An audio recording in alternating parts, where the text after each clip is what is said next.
Jaipur airport की तस्वीर हम दिखाते हैं, लेकिन आज क्योंकि सबकी नजरें दिल्ली के परिणामों को लेकर है, 8 बजे काउंटिंग शुरू होगी और उसी को लेकर हम जानकारी भी दे रहे हैं। लेकिन चलिए, क्योंकि एग्जिट पोल टोटल जो आंकड़े वो तो बता ही रहे हैं, लेकिन सीट वाइज भी जानकारी जिस तरह से एग्जिट पोल दे रहे हैं कि कौन आगे कौन पीछे और कौन तीसरे नंबर पर है, तो पूनम एक बार वो भी हम दर्शकों को अपने दिखा देते हैं। और चलिए शुरुआत करते हैं नई दिल्ली सीट से। अब देखिए, नई दिल्ली सीट में प्रवेश वर्मा यानी बीजेपी को आगे दिखा रहा है एग्जिट पोल, दूसरे नंबर पर दिखा रहा है अरविंद केजरीवाल को, तीसरे नंबर पर है संदीप दीक्षित। तो ये बेहद अहम है क्योंकि नई दिल्ली सीट अरविंद केजरीवाल जो कि पूर्व मुख्यमंत्री दिल्ली के रहे हैं, और ऐसे में ये सीट में बेहद दिलचस्प होने वाली है। नई दिल्ली विधानसभा सीट इस बार सिर्फ इसलिए खास नहीं है कि यहां से आप संयोजक अरविंद केजरीवाल चुनाव लड़ रहे हैं, बल्कि इसलिए भी है क्योंकि इस सीट पर एक पूर्व मुख्यमंत्री के खिलाफ 2 पूर्व मुख्यमंत्रियों के बेटे भी चुनाव लड़ रहे हैं। दिल्ली के पूर्व सीएम अरविंद केजरीवाल के सामने भाजपा ने 1996 से 1998 तक दिल्ली के सीएम रहे साहिब सिंह वर्मा के बेटे हैं प्रवेश वर्मा, जिन्हें टिकट यहां पर दिया है और एग्जिट पोल के मुताबिक वो आगे चल रहे हैं। कांग्रेस के उम्मीदवार संदीप दीक्षित 3 बार सीएम रही शीला दीक्षित के बेटे हैं और 2008 में परिसीमन से पहले इस सीट का नाम गोल्ड मार्केट हुआ करता था और इसी गोल्ड मार्केट सीट से चुनाव जीतकर शीला दीक्षित पहली बार 1998 में मुख्यमंत्री बनी और 2013 तक इस पद पर रही, लगातार मुख्यमंत्री बनती रही वो। 2013 के चुनाव में नई नवेली आम आदमी पार्टी के मुखिया अरविंद केजरीवाल ने नई दिल्ली सीट से शीला दीक्षित को 25,000 से ज्यादा वोटों से हराया और पहली बार सीएम बने थे। तब से केजरीवाल ही इस सीट से जीतते आ रहे हैं, लगातार सरकार बनाते आ रहे हैं। 2020 में केजरीवाल को 61.4% वोट मिले थे और भाजपा के सुनील कुमार उस वक्त उनके सामने थे, जिन्हें 28.5% वोट मार्जिन से हार यहां पर झेलनी पड़ी थी। भाजपा उम्मीदवार प्रवेश वर्मा की बात करें तो 2014 से 2024 तक पश्चिमी दिल्ली लोकसभा सीट से सांसद भी वो रहे हैं और साल 2013 में वे महरौली विधानसभा सीट से विधायक भी रह चुके हैं। चलिए अगली सीट पर भी नजर डाल लेते, क्योंकि हम नई दिल्ली की लगातार बात कर रहे थे, लेकिन अगली सीट भी देख लेते हैं पूनम, क्योंकि कुछ वीवीआईपी सीट्स भी है, तो वीवीआईपी चेहरे भी यहां पर मैदान में उतारे हैं तीनों ही पार्टियों ने। तो एग्जिट पोल में कालका जी सीट कितनी महत्वपूर्ण है, आगे चल रहे हैं रमेश भिदुड़ी, ये खासी चर्चाओं में रहे अपनी जुबानी जंग से, उन्होंने कई आरोप लगाए। तो ऐसे में पहले नंबर पर भी वही चल रहे हैं, लेकिन बात करें पीछे की तो आतिशी पीछे चल रही है। लेकिन कुछ भी कहना अभी जल्दबाजी होगा, लेकिन एग्जिट पोल में तो इन्हीं को बताया जा रहा है और तीसरे नंबर पर है अलका लांबा। लेकिन ये अनुमान कितने सही साबित होंगे, ये देखने वाली बात होगी। कालका जी कितनी महत्वपूर्ण सीट है, आप उस अनुमान पर देखिए, क्योंकि यहां पर त्रिकोणीय मुकाबला देखने को मिल रहा है। मुख्यमंत्री आतिशी इस सीट से दूसरी बार चुनाव लड़ रही है, तो भाजपा ने पूर्व सांसद रमेश भिदुड़ी को टिकट दे दिया है। दक्षिणी दिल्ली सीट से 2 बार वे सांसद रह चुके हैं, यानी कि राजनीतिक पटकथा वो पहले ही लिख चुके हैं, लेकिन तीसरा मोर्चा कांग्रेस की तरफ से अलका लांबा ने खोल दिया है। कभी आपकी हुआ करती थी, लेकिन अभी कांग्रेस से यहां पर लड़ रही है। कांग्रेस की स्टूडेंट विंग एनएसयूआई से राजनीतिक करियर शुरू करने वाली अलका 2015 में आपके टिकट पर चांदनी चौक से विधायक बनी थी और 2015 में यह सीट आपके अवतार सिंह ने, तो 2013 में भाजपा के हरमीत सिंह ने जीती थी। उससे पहले 15 साल तक इस सीट पर कांग्रेस के सुभाष चोपड़ा का कब्जा रहा था। तो ऐसे में कई तरह के सवाल खड़े हुए, तो फिर उन्होंने पाला ही बदल लिया। 2020 में यह सीट जीतने से पहले आतिशी ने 2019 में पूर्वी दिल्ली से लोकसभा चुनाव भी लड़ा था।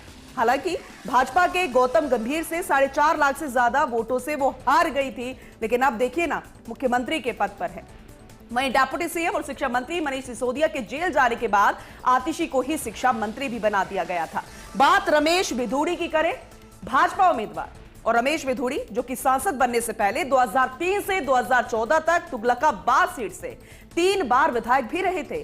दिल्ली भाजपा के उपाध्यक्ष, महासचिव भी वो रह चुके हैं। तो वही कांग्रेस प्रत्याशी अलका लांबा महिला कांग्रेस की राष्ट्रीय अध्यक्ष भी हैं। वे दिल्ली यूनिवर्सिटी के अध्यक्ष भी रह चुकी है और ऐसे में देखना दिलचस्प होगा कि ये वीवीआईपी सीट कालका जी किसके पास से जाती है और कहां पर और किसको कालका जी मां का भी आशीर्वाद मिलता नजर आएगा। और क्या ये एग्जिट पोल के मुताबिक जो आगे पीछे नंबर 3 की बात कही जा रही है, क्या यही परिणाम होता है एग्जैक्ट, या फिर कुछ और तस्वीर नजर आएगी?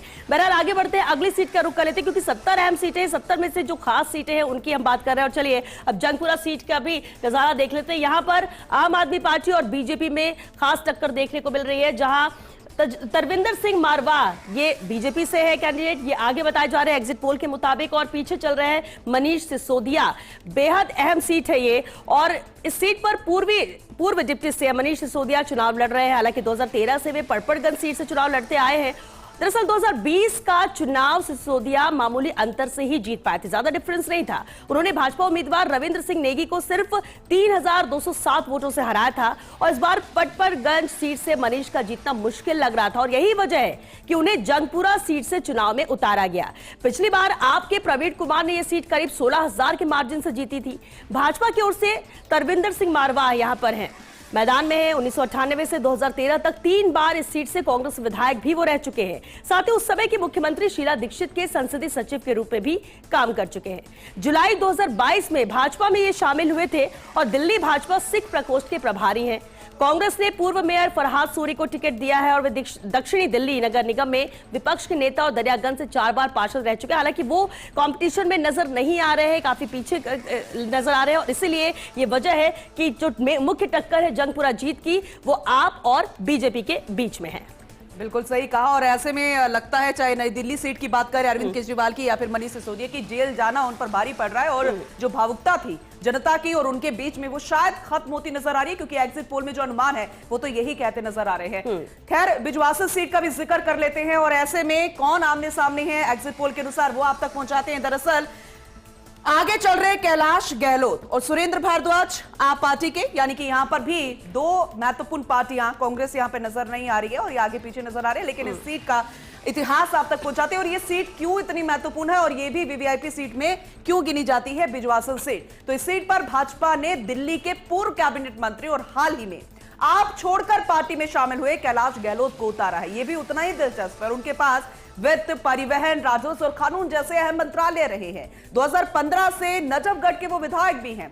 गहलोत दिल्ली हाई कोर्ट और सुप्रीम कोर्ट के एडवोकेट रह चुके हैं, यानी कि ये एक्सपीरियंस भी है। तो जनता के बीच रहकर भी वो जनता के दिल को, उनकी नब्ज को पहचान चुके हैं। 2005 से 2007 तक Delhi high court bar council के एग्जीक्यूटिव काउंसिल के मेंबर भी वो रह चुके हैं, यानी दाव पेच वो अच्छे से जानते हैं।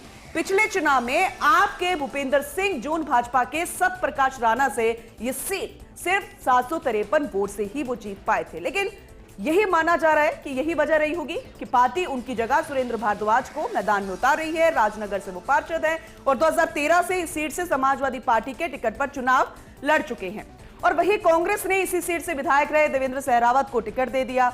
2015 का चुनाव आपके टिकट पर उन्होंने जीता था। 2 बार के विधायक सत्यप्रकाश राणा को 19,000 से ज्यादा वोट से हराया था, लेकिन वो फिलहाल इस टक्कर में नजर नहीं आ रहे। और पूनम, क्योंकि हम इससे पहले बात कर रहे थे और आपने विस्तार से जानकारी दी थी बिजवासन सीट को लेकर, दिल्ली के हॉट सीट की हम बात कर रहे हैं। चलिए अगली सीट पर भी नजर डाल लेते हैं जो कि पटपरगंज सीट है। अब इस सीट में क्या खास उम्मीदवारों को लेकर भी जरा देख लेते हैं। अब यहाँ पर देखिए जो मुख्य मुकाबला है वो आम आदमी पार्टी और बीजेपी में है, जहां बीजेपी से रविंद्र सिंह नेगी मैदान में है तो अवध ओझा यहाँ पर आम आदमी पार्टी से हैं और पीछे चल रहा है ये एग्जिट पोल के मुताबिक, क्योंकि 8 बजे का इंतजार है जब काउंटिंग शुरू होगी, लेकिन अभी फिलहाल एग्जिट पोल के मुताबिक इस सीट से बीजेपी आगे है और आम आदमी पार्टी पीछे है। इस सीट पर करीब 25% वोटर पहाड़ी है जबकि 30% पूर्वांचल से है। 1993 में से अब तक हुए 7 चुनावों में सिर्फ पहला चुनाव भाजपा ने यहां पर जीता था और उसके बाद हर चुनाव में पार्टी हमेशा दूसरे नंबर पर ही रही। आपने इस सीट पर टीचर से पॉलिटिशियन बने अवध ओझा को टिकट दिया है और वो करीब 22 साल से सिविल सेवा परीक्षा की कोचिंग भी दे रहे हैं। ओझा ने घोषणा की है कि चुनाव जीतने पर गरीब बच्चों को वो फ्री कोचिंग देंगे और इसके लिए उन्होंने क्यूआर कोड जारी किया है। स्टूडेंट क्यूआर कोड स्कैन करके फ्री कोचिंग का फॉर्म भर सकते हैं। इधर भाजपा ने उनके सामने उत्तराखंड के मूल निवासी हैं रविंद्र सिंह नेगी, जिन्हें मैदान में उतारा है। वो विनोद नगर वार्ड से निगम पार्षद हैं और नेगी पिछले साल अपने वार्ड के दुकानदारों से नाम पूछना, मुस्लिम दुकानदारों से दुकान के बाहर उनका नाम लिखने के लिए कहने पर विवाद में भी आ चुके हैं। उन्होंने हिंदू दुकानदारों को भगवा झंडे भी बांटे थे ताकि हिंदू दुकानदारों की पहचान हो सके। हालांकि पिछले विधानसभा चुनाव में भी भाजपा ने नेगी को प्रत्याशी बनाया था। उन्होंने आप उम्मीदवार और तब के डिप्टी सीएम मनीष सिसोदिया को कड़ी टक्कर भी दी थी। मनीष सिर्फ 2.3% के वोट मार्जिन से ही जीत पाए थे। और कांग्रेस की बात कर ले तो कांग्रेस ने पूर्व प्रदेश अध्यक्ष अनिल चौधरी को यहां से उम्मीदवार बनाया। 2008 से 2013 तक इस सीट से विधायक रहे थे और एनएसयूआई से पॉलिटिकल करियर शुरू करने वाले चौधरी कांग्रेस के सचिव भी रह चुके थे, लेकिन मुकाबले में वो तीसरे नंबर पर है। जो मुख्य मुकाबला इस सीट से नजर आता है पूनम, वो बीजेपी और आम आदमी पार्टी पे है। चलिए अगली सीट पर का भी रुख कर लेते हैं। तो अगली सीट है बादली सीट, ये भी उतनी ही महत्वपूर्ण, क्योंकि अभी तक हम दो आमने सामने की टक्कर दिखा रहे थे, क्योंकि कांग्रेस उस पिछली सीटों पे नजर नहीं आ रही थी, लेकिन इसमें तीनों ही त्रिकोणीय मुकाबला नजर आ रहा है। और ऐसे में टक्कर देते नजर आ रहे हैं दीपक चौधरी, टक्कर देवेंद्र यादव भी देते नजर आ रहे हैं, और ये माना जा रहा है कि ये आमने सामने की टक्कर, लेकिन पीछे भी रहते नजर आ रहे हैं अजय यादव, लेकिन टक्कर उनकी भी नजर आ रही है। तो अभी कुछ भी कहना जल्दबाजी होगी, एग्जिट पोल में तो यही कहा जा रहा है। तो बादली निर्वाचन क्षेत्र में शहरी, गांव बादली और समयपुर है। इसका अगर हम इतिहास जाने और इसके बारे में समझने की कोशिश करें, 3 ग्रामीण क्षेत्र लिबासपुर, सिरसपुर और भलसवा है। इसमें भलसवा की बात करें या जहांगीरपुरी की बात करें, ये पुनर्वास कॉलोनियां हैं, और बादली विधानसभा क्षेत्र में 32 अनाधिकृत कॉलोनियां भी है। इस क्षेत्र में मतदाताओं की कुल संख्या है 2,37,947, और इनमें से भी 1,30,522 पुरुष मतदाता है, 1,07,385 महिला मतदाता भी शामिल है। तो ऐसे में महिलाओं का वोट कहां पर जाता है, यह भी बेहद महत्वपूर्ण रोल अदा करेगा। थर्ड जेंडर के भी 40 मतदाता इस क्षेत्र में है। और अगर पिछले 2 विधानसभा चुनावों की बात करें तो इस सीट पर आम आदमी पार्टी के प्रत्याशी लगातार जीत दर्ज करते आए हैं। वर्तमान में सिटिंग एमएलए आपके अजय यादव ही हैं। वे तीसरी बार यहां से बतौर आम आदमी पार्टी प्रत्याशी चुनाव लड़ रहे हैं। उनका मुकाबला बीजेपी के दीपक चौधरी से और कांग्रेस के दिल्ली प्रदेश अध्यक्ष विधायक रहे देवेंद्र यादव से है। अब और समझे इस बादली सीट के बारे में, तो दिल्ली की उन सीटों में से है जहां कांग्रेस का भी मजबूत जनाधार है, और इसलिए अभी कुछ भी नहीं कह सकते। इस चुनाव में कांग्रेस ने अच्छा खासा वोट प्रतिशत अपने नाम कर लिया है। पिछले चुनावों की बात भी करें, लेकिन इस बार ये सीट किसके खाते में जाएगी आज वो साफ हो जाएगा। बिल्कुल, और एग्जिट पोल भी ये नहीं बता पा रहे, इसलिए तीनों में यानी त्रिकोणीय मुकाबला इस सीट पर नजर आ रहा है। चलिए अगली सीट पर भी नजर डाल लेते हैं, रुक करते हैं करोल बाग सीट का। ये भी बेहद अहम सीट है। अब देखिए, इसमें आम आदमी पार्टी से विशेष रवि मैदान में है और बीजेपी से दुष्यंत गौतम है। एग्जिट पोल के मुताबिक यहाँ पर दुष्यंत गौतम आगे चल रहे हैं और पीछे चल रही है आम आदमी पार्टी के कैंडिडेट। अब भाजपा ने इस सीट से अपने राष्ट्रीय महासचिव दुष्यंत गौतम को मैदान में उतारा है। राज्यसभा के सदस्य भी वो रह चुके हैं और काफी समय तक एससी मोर्चा से वो जुड़े भी रहे। इसके अलावा वे निगम पार्षद का चुनाव लड़कर हार चुके हैं। 2013 में दुष्यंत ने कोंडली विधानसभा से चुनाव लड़ा था, लेकिन आपके मनोज कुमार से 7,000 से ज्यादा वोट से उन्हें हार का सामना करना पड़ा।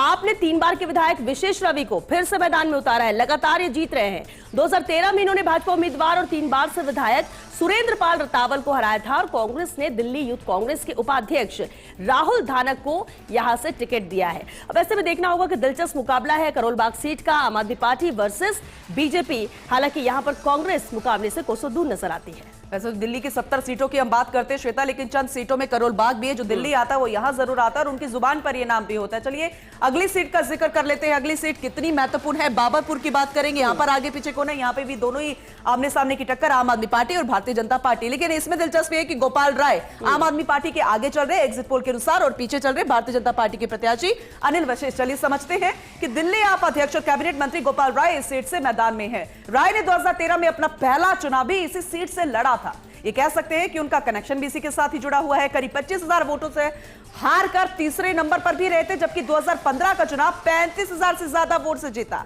कैबिनेट मंत्री बने और उसके बाद भाजपा ने इस सीट से अनिल वशिष्ठ को उतार दिया है। पिछले 7 विधानसभा चुनावों में 4 बार भाजपा ने इस सीट पर कब्जा जमाया। हालांकि सीट पर करीब 35% मुस्लिम वोटर्स हैं और मुस्लिम वोट बंटने पर भाजपा को और हिंदू वोट बंटने पर कांग्रेस और आप को फायदा होता है। कांग्रेस ने पूर्व विधायक हाजी इशराक खान को प्रत्याशी बनाया। 2015 में आपके टिकट पर सीलमपुर सीट से वो विधायक बने थे और माना तो यह भी जा रहा है कि साफ छवि के हाजी इशराक मुस्लिमों के अच्छे खासे वोट अपने पाले में कर सकते हैं, लेकिन इसका खामियाजा गोपाल राय को भुगतना पड़ सकता है। बिल्कुल, और चलिए अगली सीट का रुख कर लेते हैं। अगली सीट भी बेहद अहम है क्योंकि बाबरपुर की हमने बात की, अब ग्रेटर कैलाश पर भी नजर डाल लेते हैं। यहां पर भी देखिए आम आदमी पार्टी और बीजेपी पे मुकाबला है, जहां शिखा राय बीजेपी से मैदान में है तो आम आदमी पार्टी से सौरभ भारद्वाज, और यहां पर आम आदमी पार्टी आगे चल रही है एग्जिट पोल के मुताबिक। ग्रेटर कैलाश सीट की हम बात करें, सीट से आपकी ओर से कैबिनेट मंत्री है सौरभ भारद्वाज, जो कि चुनाव लड़ रहे हैं और उनके पास हेल्थ, फूड कंट्रोल, इंडस्ट्री जैसे कई अहम मंत्रालय रहे हैं। पार्टी के राष्ट्रीय प्रवक्ता भी है वो, और सौरभ 2013 से ही इस सीट पर जीतते आ रहे हैं। सॉफ्टवेयर इंजीनियर के रूप में करियर शुरू करने वाले सौरभ 2013 में केजरीवाल की 49 दिन की सरकार में भी मंत्री थे। वहीं भाजपा ने इस सीट पर एक बार फिर शिखा राय को मैदान में उतारा है। 2020 में इसी सीट से और 2013 में कस्तूरबा नगर सीट से चुनाव वो हार चुकी हैं। अभी वे ग्रेटर कैलाश 1 वार्ड से दूसरी बार निगम पार्षद हैं। शिखा 2023 में भाजपा की ओर से मेयर प्रत्याशी भी थी। हालांकि नतीजे भाजपा के पक्ष में नहीं आए थे। शिखा प्रदेश भाजपा के उपाध्यक्ष और महिला मोर्चा के प्रदेश अध्यक्ष रह चुकी हैं। उधर कांग्रेस ने भी 2020 में उम्मीदवार रहे सुखबीर सिंह पवार को दोबारा मौका दिया है, लेकिन यहां जो मुख्य मुकाबला नजर आता है वो शिखा राय और सौरभ भारद्वाज भी। अब देखना होगा सौरभ भारद्वाज जिन्होंने कभी हार का मुंह नहीं देखा चुनाव में, क्या उन्हें हार का सामना करना पड़ेगा, और शिखा राय जिन्होंने कभी जीत नहीं देख सकी, क्या वो जीत पाएंगे। और इसलिए मुकाबला बेहद दिलचस्प रहने वाला है ग्रेटर कैलाश सीट पर। बिल्कुल आपने सही कहा, और ऐसे में पिछले 3 चुनाव में आपका प्रदर्शन भी कैसा रहा है ये देखना भी उतना ही जरूरी हो जाता है। सबसे पहले शुरुआत करेंगे साल 2013 से ही कि कितनी सीटें उनको मिली, वोट प्रतिशत क्या था वो चलिए सबसे पहले बताते हैं और 2013 का जिक्र करते हैं। 2013 में 28 सीटें मिली, 29.49% वोट प्रतिशत रहा है। पिछले 3 चुनावों में 2013 का जिक्र कर रहे हैं, लेकिन 2015 में 67 सीटें मिली थी और 54.34% जो है वो वोट प्रतिशत है। यहां पर वोट प्रतिशत बढ़ता हुआ नजर आया, लेकिन 2020 में श्वेता वोट प्रतिशत तो कम हो गया और साथ साथ सीटें भी कुछ कम हो गई 2020 में। और चलिए मोती नगर से भाजपा उम्मीदवार क्या कुछ कह रहे हैं उन्हें पहले सुन लेते हैं। खुद जीतेंगे उनकी गारंटी है क्या, सवाल ये है। और 16 का आरोप लग रहा है, सामने तो 3 आए हैं, बाकी कहाँ हैं, उनके नंबर दीजिए। जब एसीबी कल जांच करने गई है तो भागते फिरे, अब होने वाला नहीं है। ये आरोप प्रत्यारोप की जो ये राजनीति करते हैं अरविंद केजरीवाल साहब, अब बचने वाले नहीं हैं, उनको जवाब तो देना पड़ेगा। हाँ क्या हुआ? तो मोती नगर से बीजेपी के उम्मीदवार है खुराना, जो कि अपनी बात यहां पर रख रहे थे, क्योंकि कल ही बड़ा आरोप आम आदमी पार्टी ने लगाया था बीजेपी पर हॉर्स ट्रेडिंग को लेकर, और इसलिए अब ये सवाल भी उठ रहे हैं। हालांकि देखना होगा आज परिणाम किसके पक्ष में आते हैं, लेकिन बेहद अहम है जब आज 70 सीटों पर परिणाम सामने आएगा। 36 का वो जादुई आंकड़ा जिसे हर कोई छूना चाहता है ताकि बहुमत के साथ सरकार बना सके, लेकिन साथ ही उत्तर प्रदेश के मिल्कीपुर सीट भी है जिसका भी परिणाम आज सामने आने वाला है। पूरा इससे पहले आप जिस तरह से 3 चुनाव में आम आदमी पार्टी के प्रदर्शन की बात कर रहे थे, वो हमने देखा कि किस तरह से लगातार 3 बार से जीत हासिल करती रही है, वोट परसेंट कैसा रहा है। लेकिन अब चलिए बीजेपी के प्रदर्शन पर भी एक नजर डाल लेते हैं। पिछले 3 चुनाव में कैसा बीजेपी का प्रदर्शन था। अब देखिए 2013 में जहां 31 सीटें यहां बीजेपी को मिली थी, 33.07% यहां पर वोट परसेंट था। 2015 में 3 सीटें ही मिली थी और 32.19% वोट परसेंट था। वहीं 2020 में 8 सीटें जीतने में कामयाब रही बीजेपी और 38.51% वोट परसेंट था। लगातार वोट शेयर यहां पर बीजेपी का बढ़ता हुआ नजर आ रहा है और इसलिए इस बार के परिणाम जो एग्जिट पोल कह रहे हैं वो फेवर में आ रहे हैं। अब देखना होगा कितना अहम ये रहने वाला है।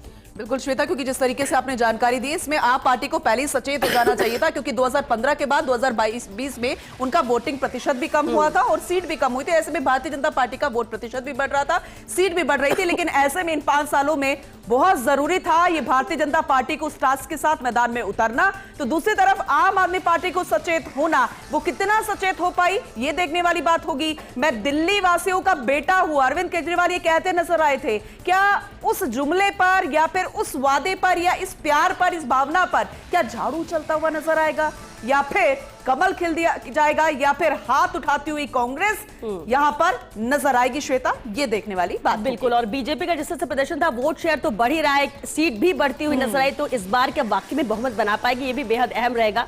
इस रिजल्ट का उसके लिए इंतजार करते हैं। लेकिन कांग्रेस बेहद महत्वपूर्ण है, लगातार आम आदमी पार्टी से पहले कांग्रेस का ही कब्जा रहा है दिल्ली में, लेकिन पिछले 3 चुनाव में कांग्रेस का प्रदर्शन किस तरह से रहा उस पर नजर डालते हैं। देखिए 2013 में जब चुनाव यहां पर हुए थे तब 8 सीटें यहां पर कांग्रेस को मिली थी और 24.55% यहां पर वोट शेयर था। 2015 में ये 0 हो गया, यानी 8 सीटें जो खुद के पास थी वो भी हाथ से चली गई और 9.65% का यहां पर वोट शेयर रहा है, लेकिन जीतने में कामयाबी नहीं मिल पाई किसी भी सीट पर। फिर 2020 में भी कांग्रेस ने कोशिश की, उम्मीद जताई, लेकिन एक बार फिर से खाता नहीं खुल पाया और वोट परसेंट भी, वोट शेयर जो है वो भी यहां पर कम हुआ, 4.26%। इस बार कांग्रेस तो सरकार बनाने का दावा कर रही है, लेकिन एग्जिट पोल यहां पर 0 से 2 तक ही सीट कांग्रेस को दिखा रहे हैं, यानी कि 1 से 2 सीट मिल सकती है अगर खाता खुला तो, वरना खाता नहीं भी खुल सकता। और इसलिए कांग्रेस के लिए जो एग्जिट पोल कह रहा है वो कितना अहम रहेगा, सच साबित होता है या इससे इतर कांग्रेस के दावे यहां पर सही साबित होते हैं, ये भी बेहद अहम रहने वाला है परिणाम के सामने आने के बाद। लेकिन कांग्रेस का प्रदर्शन यहां पर इस तरह से रहा और यही वजह कि ज्यादातर सीटों का भी जब हम जिक्र कर रहे हैं उसमें कांग्रेस कंपटीशन में नजर नहीं आ रही, मुकाबले में नजर नहीं आ रही। मुख्य मुकाबला बीजेपी और आम आदमी पार्टी में ही देखने को मिल रहा है। बिल्कुल श्वेता, और जिस तरीके से आपने समझाया इससे तो ये तो साफ हो गया है कि कांग्रेस जब दिल्ली में सबसे पहले विधानसभा के चुनाव हुए तो सबसे पहले जीत हासिल करने वाली भी कांग्रेस ही थी, लेकिन आज उसका सुपड़ा साफ, आज कांग्रेस कहीं नजर नहीं आती है। तो ऐसे में बेहद शर्म की बात हो जाती है कि पिछले 15 सालों में कांग्रेस कोई कोशिश करती नजर नहीं आई, और जब साथ मिला तो वो आम आदमी पार्टी का, और आज आम आदमी पार्टी यहां पहुंच चुकी है और कांग्रेस का वर्चस्व कहीं नजर नहीं आता है।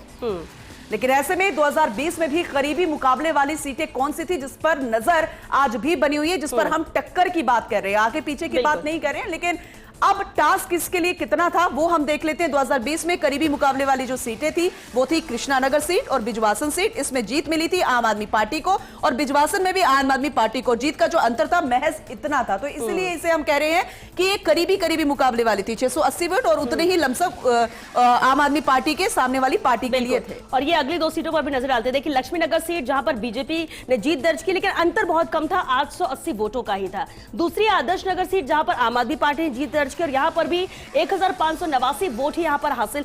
अंतर जो जीत का था वो इतना था, यानी बहुत कम वोट के अंतर से। इसलिए जब हम वोट शेयर की बात कर रहे थे तो वोट शेयर तो अच्छा खासा दिखता है, लेकिन सीट उसी अकॉर्डिंग नहीं मिल पाई थी। उसकी वजह भी यही है कि बहुत कम अंतर से जीत हार यहां पर तय हुई थी इन 2 सीटों पर भी।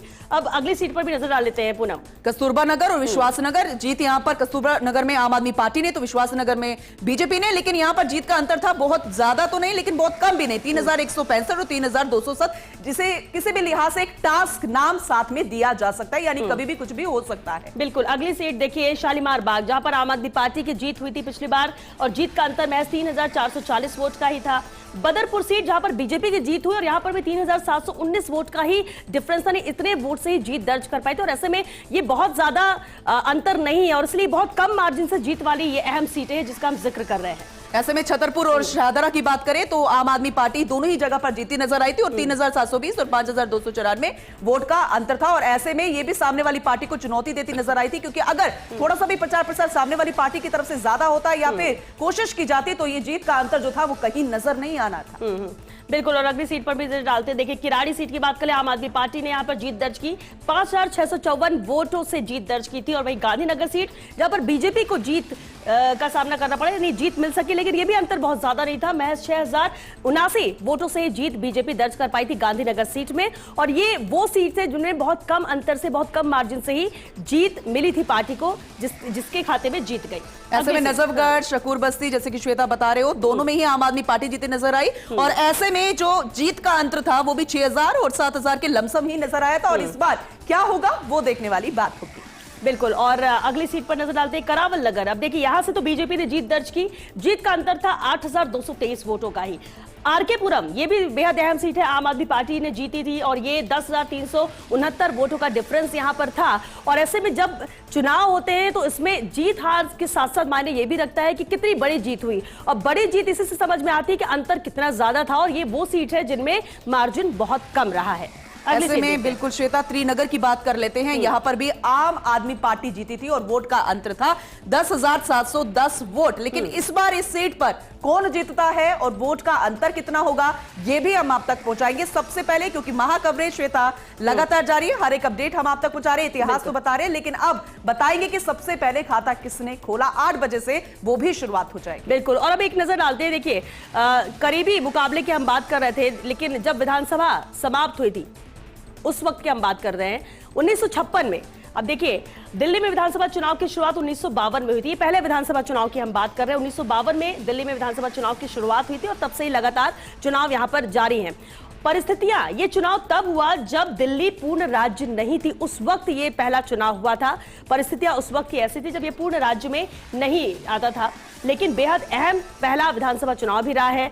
अब भारतीय राष्ट्रीय कांग्रेस ने जीत यहां पर हासिल की थी, यानी सत्ता में जो काबिज हुई थी वो भारतीय राष्ट्रीय कांग्रेस थी, जिसे यहां पर जीत मिली थी। तो ये भी बेहद अहम है इतिहास दिल्ली विधानसभा चुनाव का।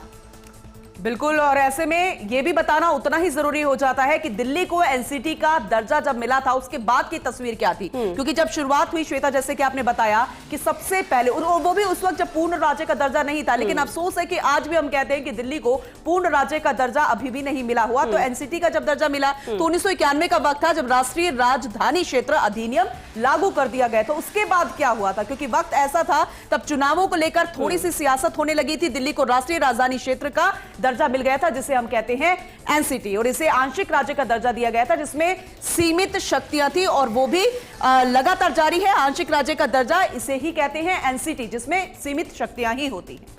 लेकिन इसके बाद चलिए अब बताते हैं आपको कि जब विधानसभा की बहाली हुई उस वक्त क्या थे, यानी ये बात है 1993 की। 1993 में दिल्ली में विधानसभा की बहाली हुई थी और दिल्ली में फिर से विधानसभा चुनाव हुए। 1993 में दोबारा विधानसभा चुनाव हुए थे और उसके बाद 1993 के दिल्ली चुनाव में बीजेपी ने जीत दर्ज की थी। तो जब 93 का परिणाम आए तब बीजेपी के लिए बेहद खास थे, क्योंकि बीजेपी ने यहां पर जीत दर्ज की, जीतने में कामयाब हुई थी बीजेपी, और बीजेपी नेता मदन लाल खुराना यहां पर मुख्यमंत्री बने थे।